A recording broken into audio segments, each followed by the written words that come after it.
할렐루야. 우리 찬양하겠습니다. 예수님의 보혈로 함께 찬양드리겠습니다.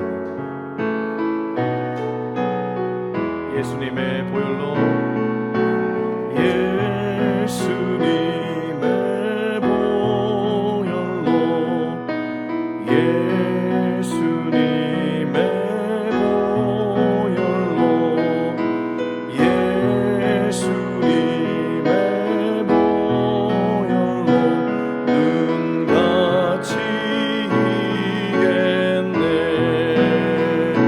십자가 내가 처음 볼 때에 나의 맘에 큰 고통 사라져. 오늘 믿고서 내 눈 밝았네. 참 내 기쁜 영혼. 우리 한 번 더 예수님의 보혈로, 예수님의 보혈로, 예수님의 보혈로, 예수님의 보혈로 눈같이 이게. 십자가 내가 처음 볼 때에 나의 맘에 큰 고통 사라져. 오늘 믿고서 내 눈 밝았네. 참 내. 우리 한 번 더 십자가 내가 처음 볼 때에. 십자가 내가 처음 볼 때에 나의 맘에 큰 고통 사라져. 오늘 믿고서 내 눈 밝았네. 참 내 기쁜 영원하도다. 주의 보좌로 나아갈 때에 어떻게 나가야 할까? 나를 구원한 주의 십자가, 그것을 믿으며 가네. 자격 없는 내 힘이 아닌 오직 예수님의 보혈로. 자격 없는 내 힘이 아닌 오직 예수님의 보혈로.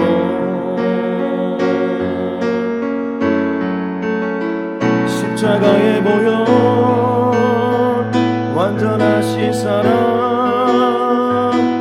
힘입어 나갑니다.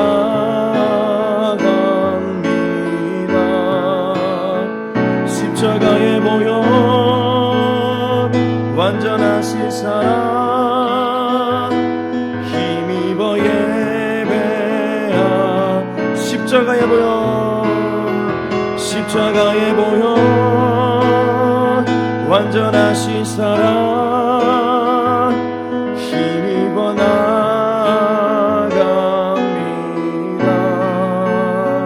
십자가의 보혈, 완전하신 사랑 힘입어 예배합니다. 이 시간 우리 함께 기도하겠습니다. 문제가 아무리 커 보이고 문제가 아무리 복잡해 보여도 십자가를 생각하면 모든 것이 단순해지는 줄로 믿습니다. 이 시간 우리가 붙들어야 될 것은 오직 우리 주 예수 그리스도의 십자가인 줄로 믿습니다. 주님, 십자가의 보혈로 다시 한번 내 안에 있는 모든 문제가 해결되며 아버지, 나의 죄 문제까지 완벽하게 해결되게 하여 주옵소서. 우리 다시 한번 십자가 붙들고 주님 앞에 나가겠습니다. 기도하시겠습니다. 하나님 아버지, 이 시간에 우리의 모든 문제를 주님 앞에 내려놓으며 십자가의 예수를 바라봅니다. 십자가를 바라보면 모든 것이 단순해지는 것을 알고 있습니다. 주님, 십자가에서 날 위해 고통당하시고 날 위해 피 흘려 주셨습니다. 십자가에 달리신 예수님은 남의 예수님이 아니라 바로 나의 예수님입니다. 나의 죄 문제 때문에 십자가에 달리셨고 나의 모든 문제 때문에 십자가에 달려 당신께서 피를 흘려주셨습니다. 오늘도 십자가에 달리신 예수 그리스도를 바라보며 십자가의 고결한 피를 떠올리며 십자가의 피로 말미암아 우리가 제사함 받기를 원하며 십자가의 피로 말미암아 우리의 모든 문제가 해결될 수 있기를 원합니다.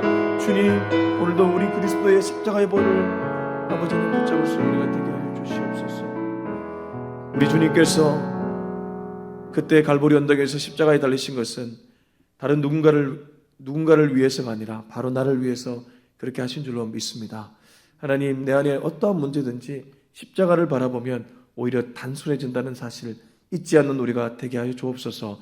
삶이 외롭고 고단하고 힘들 때 다른 사람을 통해 해결하는 것이 아니라 십자가를 통해 해결함을 받는 우리 모두 되게 하여 주옵소서.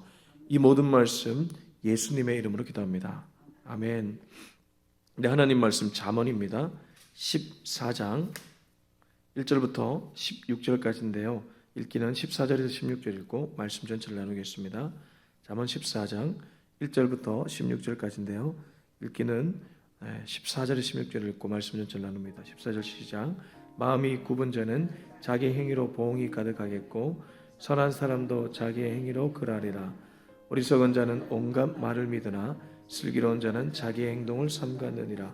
지혜로운 자는 두려워하여 악을 떠나나 어리석은 자는 방자하여 스스로 믿느니라. 아멘. 아멘. 신앙생활은 어제는 제가 말하기와 듣기, 말하는 것과 듣는 것을 잘하는 사람이 신앙생활 잘하는 사람이겠는데, 오늘은 이 신앙생활은 교제와 깊은 연관이 있습니다. 그러니까 위로 하나님과의 교제, 옆으로 이웃과의 교제, 이게 신앙생활이라는 거죠. 성경에 보면 하나님이 이런 말씀을 종종 남기셨습니다. 두세 사람이 모인 곳에 내가 함께하노라. 한 사람이 아니죠. 두세 사람이 모인 곳에 내가 함께한다고 했습니다. 그래서 신앙은 공동체적입니다. 혼자 하는 것이 아니죠. 그래서 우리가 교회를 다니면서 소그룹원들끼리 성경도 읽고 나눔도 하고 서로 격려도 하고 또 기도 제목도 나누는 것, 이게 굉장히 자연스러운 신앙 공동체의 모습입니다. 그러면 그렇게 아름다운 신앙 공동체의 모습을 우리가 갖고 나갈 때 해야 될 일이 무엇일까? 1절부터 3절까지 한번 읽어볼까요? 시작. 지혜로운 여인은 자기 집을 세우되 미련한 여인은 자기 손으로 그것을 허느니라. 정직하게 행하는 자는 여호와를 경외하여도 패역하게 행하는 자는 여호와를 경멸하느니라. 미련한 자는 교만하여 입으로 매를 자청하고 지혜로운 자의 입술은 자기를 보존하느니라. 첫 번째는 14장 1절에 보면 세우는가 허무는가, 이 부분에 대한 얘기입니다. 자, 열심은 누구나 다 할 수 있습니다. 목사도 열심을 다할 수 있고 우리 성도님 중에 또 리더십에 있는 분들도 열심을 다할 수 있습니다. 근데 열심을 다한다고 집을 다 세우는 것은 아닙니다. 근데 여기 1절에 보면 지혜로운 여인, 다르게 말하면 지혜로운 사람은 자기 집을 세우지만 미련한 사람은 자기 손으로 그것을 허문다고 기록하고 있습니다. 그러니까 신앙생활을 잘한다는 것은 공동체를 잘 세워나가는 것과 매우 직결되어 있다는 것입니다. 앞서 제가 얘기한 것처럼 열심을 다한다고 집을 세우는 것이 아니라 지혜롭게 잘 세워야 되겠죠. 그러려면 어떻게 되는지를 2절 3절에 얘기합니다. 2절, 정직하게 행하는 자는 여호와를 경외하여도 패역하게 행하는 자는 여호와를 경멸하느니라. 정직한 영을 가진 사람들은 여호와 중심적으로 일을 하지만 패역한 영을 가진 사람들은 여호와를 경멸하는 자기 중심적으로 살아간다는 거죠. 자, 그러면 앞서 1절에 집을 세우는 사람이 지혜로운 사람, 신앙생활을 잘하는 사람이다. 누가 집을 세웁니까? 자기 중심적으로 살아가는 사람은 집을 못 세웁니다. 열심을 똑같이 다하여도 자기 중심적으로 열심을 다하면 집을 세우는 것이 아니라 집을 허물 수가 있다는 것입니다. 가룟 유다는 예수님을 세우지 않았습니다. 예수님을 오히려 무너뜨렸죠. 그러나 하나님이 워낙 신실하셔서 그렇게 무너뜨리는 가룟 유다의 배반 앞에서도 오히려 전화위복으로 역전의 하나님, 오히려 십자가를 통해서 인류를 살리셨죠. 허무는 사람들의 공통점은 모두가 자기 중심적입니다. 교회 안에 어떤 문제가 일어나잖아요. 그 안에 보면 자기 중심적으로 무언가를 결정짓는 사람들이 있습니다. 우리 교회에는 그런 영이 없기를 축복합니다. 이 교회가 계속되는 한 자기 중심적이지 않고 하나님 중심적인 사람들이 많아질 수 있기를 축복합니다. 하나님 중심적인 사람들의 또 다른 특징은 3절입니다. 미련한 자는 교만하여 입으로 매를 자청하고 지혜로운 자의 입술은 자기를 보존하느니라.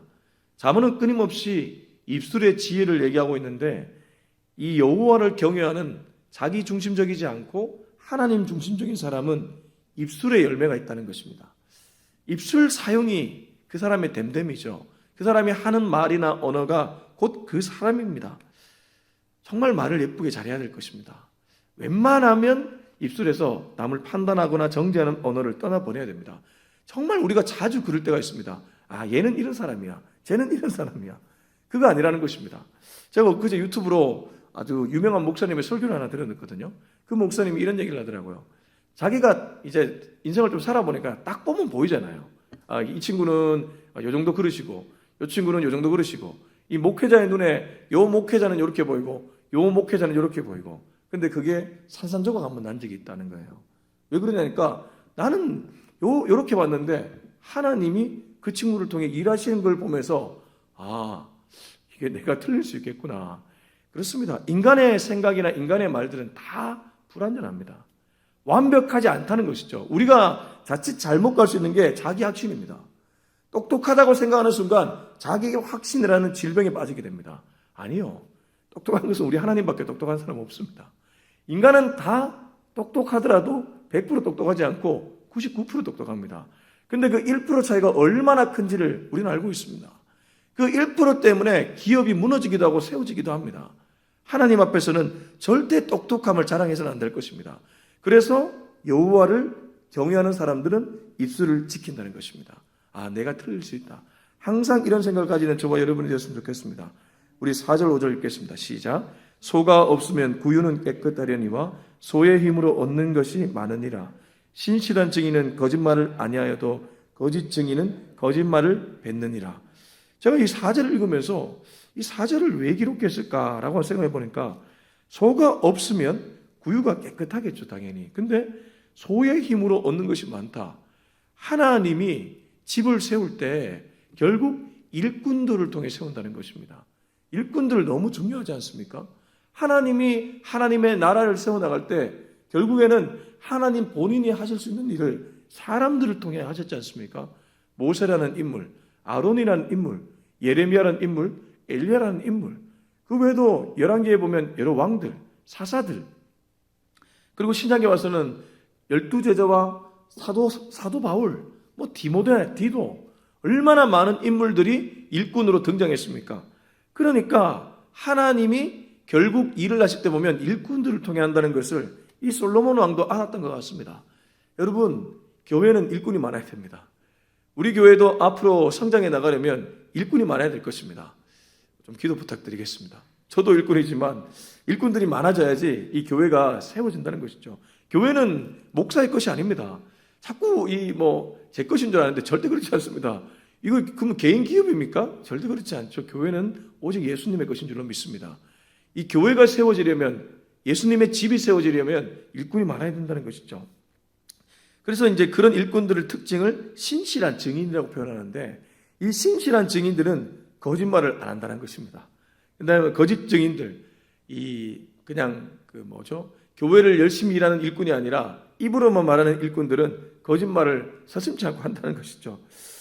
참 신실한 증인들, 이런 증인들이 교회 안에 많았으면 좋겠습니다. 6절부터 9절까지 읽어보겠습니다. 시작.